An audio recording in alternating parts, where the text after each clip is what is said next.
இப்போ பிரியாணி நம்ம எப்படி செய்யறது நான் சொல்லிடுங்க. பாஸ்மதி ரைஸில் தான் நான் எண்ணெய் காயிடுங்க. எண்ணெய் ஏற்கனவே ஊற்றி காஞ்சி தான் இருக்குது. சரிங்களா?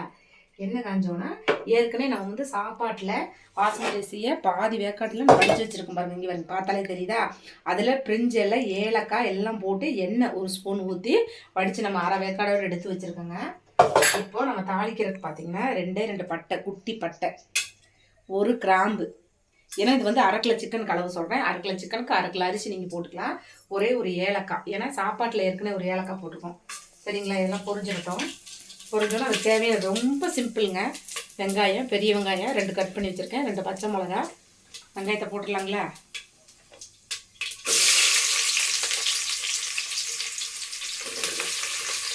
வெங்காயத்தையும் பச்சை மிளகாயும் போட்டு வதக்கிடலாம்.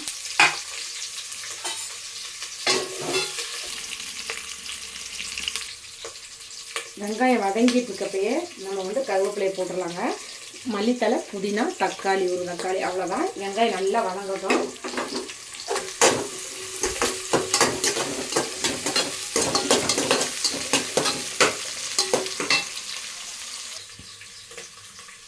நான் கல்லுப்பு யூஸ் பண்ணுவேன். போட்டுக்கலாம். வெங்காயம் வதங்கிட்டு வெங்காயம் வதங்க கட் பண்ணிட்டு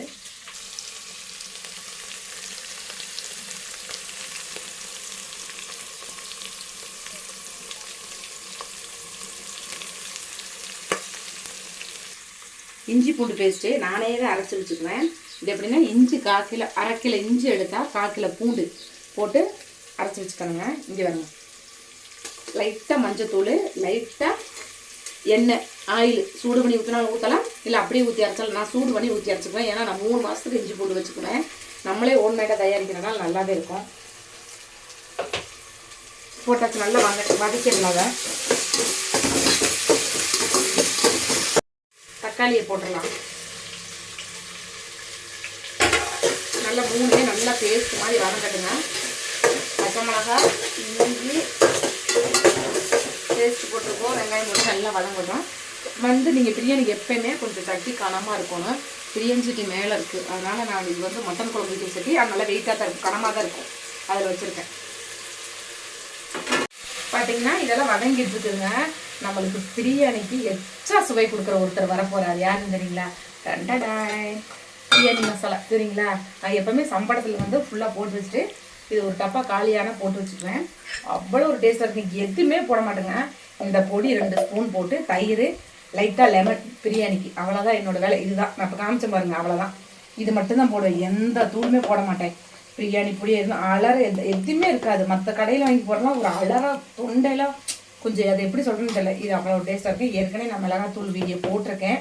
பார்க்காதவங்க போய் பாருங்கள். சரிங்களா? கலர் பாருங்க.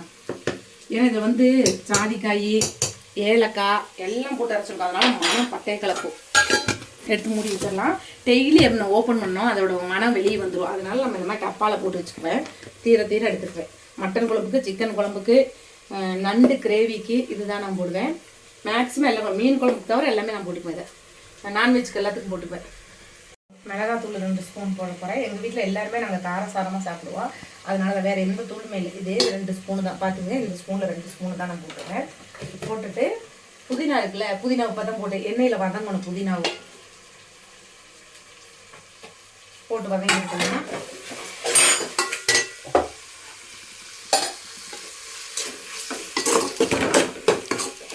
எண்ணெயே கம்மியாக தான் ஊற்றிருக்கேன் பாருங்க. பாருங்க நல்லா மெரூன் கலரில் இருக்குங்களா? ஒன்றுமே இல்லை. இப்போ தயிர் வந்து 1 ஸ்பூன் ஊற்றிடுவோம். நம்ம தயிர் வந்து இந்த ஸ்பூனில் 2 ஊற்றுறோங்க. நான் லெமன் அவ்வளோவா ஊற்ற மாட்டேன். அதனால் தயிருக்கு 1 ஸ்பூன் எச்சாவே ஊற்றிக்கிறேன். நல்லா இதெல்லாம் பேஸ்டாட்டாக வதங்கட்டும். வதங்குறப்ப அந்த புதினா அந்த மசாலா சேர்ந்து வதங்குறப்ப நம்மளுக்கு அப்படி ஒரு வாசனை வரும். தெரியுதுங்களா? வதங்கட்டும். இப்போ சிக்கன் எடுத்து போட்டுடலாங்க. நல்லா நம்ம கழுவி வச்சுருக்கோம். சரிங்களா? கழுவி வச்சுருக்கோம். நாட்டுக்கோழி குழம்பு ஒரு நாளைக்கு நான் உங்களுக்கு ரெசிபி சொல்கிறேன். இப்போ வந்து நான் சிக்கன் பிரியாணி மட்டும் நான் உங்களுக்கு சொல்கிறேன். எப்போயுமே சீரக சம்பாவில் செஞ்சால் டேஸ்ட் வந்து அல்டிமேட்டாக இருக்கும். எங்கள் பாப்பாவுக்கு வந்து பாஸ்மதியில் செஞ்சால் தான் பிடிக்கும். ஏன்னா போன வாரம் வந்து சீரக சம்பாவில் செஞ்சுட்டேன். அதனால் இந்த ட்ரிப்பு பாஸ்மதியில் செய்யலான்ட்டு ரெடி பண்ணிட்டு சீரக சம்பா அரிசிக்கு நம்ம பிரியாணி பார்த்தீங்கன்னா பக்கத்து வீட்டுக்கே மணக்கும். பக்கத்துல நீங்கள் உங்கள் வீட்டில் பிரியாணின்னு கேட்பாங்க. ஏன்னா நம்மளோட மசாலா அப்படி நல்லா இருக்கும், சூப்பராக இருக்குது. இது வந்து இந்த மசாலா எனக்கு சொல்லிக் கொடுத்தது ஒரு சமையல் மாஸ்டர் தான் சொல்லிக் கொடுத்தாரு. நம்ம வீட்டுக்கு ஏதோ ஒரு விசேஷம் ஃபங்க்ஷன்லாம் சமைக்க வருவார், அவர் தான் சொல்லிக் கொடுத்தாரு இந்த மாதிரி அரைச்சிக்கோங்க அப்படின்னு. நான் இப்போ ஒரு 5-6 வருஷமாக அதே மசாலா தான் யூஸ் பண்ணிகிட்டு இருக்கேன். இந்த மாதிரி டம்ளரில் நான் ஒரு டம்ளர் தண்ணி ஊற்றி சிக்கன் வேகணுங்க. கொஞ்சம் பெரிய பீஸாக தானே எடுத்துருக்கோம் நம்ம சிக்கனுக்கு, அதனால் சிக்கன் வேகட்டும். சிக்கன் பாருங்கள் நல்லா வெந்துருச்சு சரிங்களா. மல்லித்தலை நம்ம போட்டுடலாம்.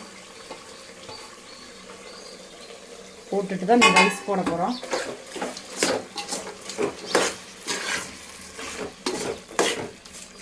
போட்டுங்களா, அதில் கொஞ்சம் கிரேவி எடுத்து நம்ம இந்த பிளேட்டில் வச்சுருவோம். பாஸ்மதி ரைஸ் மட்டும் நான் அப்படி சொல்கிறேன், சீரக சம்பாவில் எடுத்து வச்சிட்டாங்களா.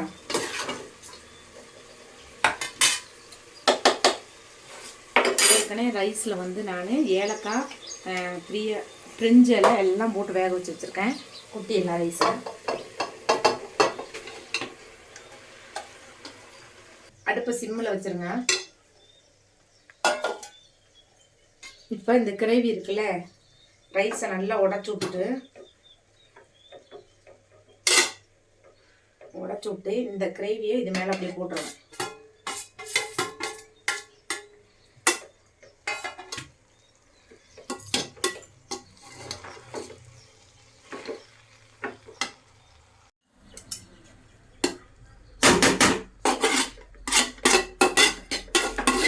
பிரியாணி எப்படி இருக்குது, நம்ம தம் போட போகிறோம். தோசைக்கல் எடுத்து வச்சு மேலே பண்ண போகிறோம்.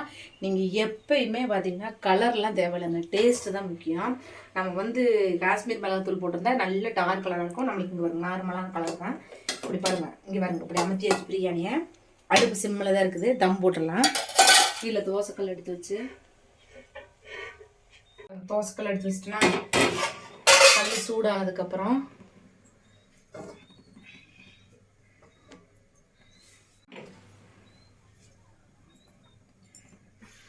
குக்கரில் சாப்பாடு இருக்குது, வெயிட்டாக சூடாக இருக்குது ரைஸு, ஒயிட் ரைஸ் இதில் வச்சது. அதனால் இந்த சூடான சாப்பாடை தூக்கி அதில் வச்சுட்டேன். அடுப்பு தெரியுதுங்களா, சுடுதண்ணி இருந்தாலும் நீங்கள் மேலே தூக்கி வச்சுக்கலாம். நான் சாப்பாடு சூடாக இருக்குது, அதனால் அந்த சூடாக எடுத்து வச்சுருக்கேன். வெயிட்டு ஒரு 5 நிமிஷம் வச்சா போதும். அது பிரியாணி எப்படி இருக்குன்ட்டு நான் ஓப்பன் பண்ணி கேட்டேன். தம் போட்டுட்டோம், சாப்பாடு டாக்கி வச்சிடலாம்.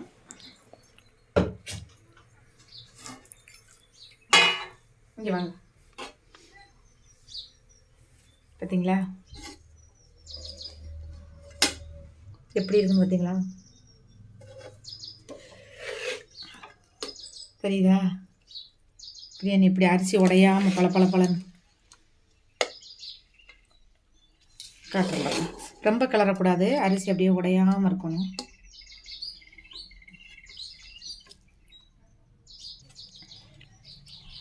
ரெடி ஆயிடுச்சு. நம்மளுக்கு என்னென்ன செஞ்சுருக்கோன்னு பார்க்கலாமா வாங்க. நாட்டுக்கோழி குழம்பு, தண்ணி குழம்பு தான் எங்கள் வயனுக்கு ரொம்ப பிடிக்குங்க, தெரியுதுங்களா. தண்ணி குழம்பு, சாப்பாடு, வெள்ளை சாப்பாடு, டண்டடான் பிரியாணி. பாஸ்மதி ரைஸில் எப்படி இருக்குன்னு பாருங்க, பளபளன்னு பிரியாணி, ரசம். அப்புறம் இதில் எனக்கு ரொம்ப பிடிச்சது இந்த தயிர் தாங்க. தயிர் இல்லாமல் நான் சாப்பிடுவேன், தெரியுங்களா. பிளேட் போட்டால் இருக்கிற மாதிரி எப்படி இருக்கு பார்த்தீங்களா. நான் தயிர் எப்பவுமே சாப்பிடும்போதே 2 ஸ்பூன் எடுத்து சாப்பிட்ருவேன். சூப்பராக இருக்கும். அந்த மேலே அந்த ஆடையோட டேஸ்ட் அல்டிமேட்டாக இருக்கும். எப்படி இருக்குன்னு பாருங்க. சரி வாங்க சாப்பிட்லாம். நான் போட்டு காட்டுறேன் பாருங்க. நம்ம சாப்பிட்டுடலாம். மனம் தூக்குது நம்மளுக்கு காலையில்.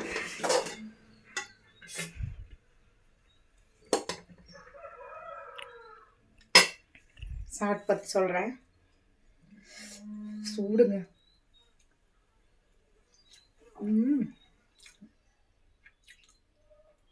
சூப்பர், சூப்பராக இருக்குங்க. இதே மாதிரி நீங்கள் ட்ரை பண்ணி பாருங்க. வாங்க நம்ம சாப்பாடை சாப்பிட்டு நம்ம வீடியோ பாருங்க. ஓகே, பாய்.